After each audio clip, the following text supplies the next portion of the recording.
Thank you, Mr. Chair. If you could clarify for me, of the number that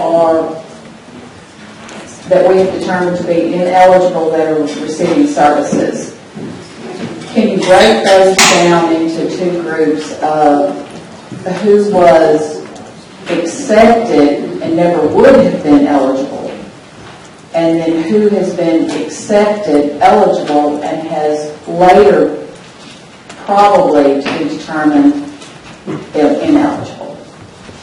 Did you have a problem at the beginning? In other words, it wasn't just a redetermination problem, it was the beginning problem with eligibility to begin with. Right. I don't know, given the way the system is set up, the way that CMS is designed the process, I don't know that we can do that. Because when we do these determinations, we're just looking at one point in time. Does this individual, the wages they have that's been reported to the Department of Workforce Services, are those wages within 10% of what they told us? Now, it may be that they have just gotten the job, the day before it was reported to DWS, and now all of a sudden they're not eligible for finding it. It may be they got the job 6 months ago. And so just from that data we have, we can't look at that. Now, you probably could go back and uncover that, but it would require some manual work to pull that data from Workforce Services and so on. So what you're saying is we don't know and may not ever know if this was an internal glitch coding problem to begin with that let people into the system ineligible. Not necessarily. Now, when they go on the front end, we do verification on the front end as well. So if those working correctly, then it shouldn't have been an issue then. It should be something between when they're determined eligible and now. That will be what knocks them off. Okay. And do you have a plan as to how this money will be reimbursed, or is there going to be a waiver?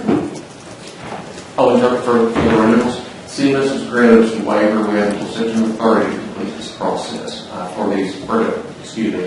to get the regenerations going.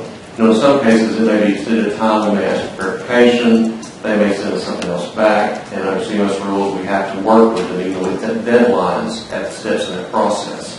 But we have to get that going by September 30th, and we're on track to do that. But if you'll clarify, what are we on track to do, and do we know who's going to have to pay back, or if they will have to pay back?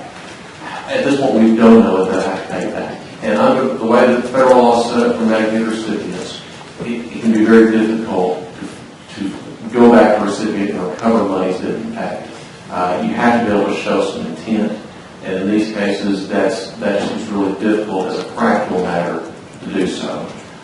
Certainly, I think if we had an entire team of investigators doing nothing but that full time, we'd have a better shot at doing that. But you have to, because you have a cost-benefit analysis of, is it worth spending these state dollars to recover this federal money? Well, is the money that is recovered actual cost or just cost of their policy? Like if they had a high, maintenance year. Right. For a private option consumer specifically, it would be the cost of their policy, because that's what the state has paid out with federal dollars. And I can't speak to what remedy any of the insurance company would have against them for those actual costs paid by the insurance company. So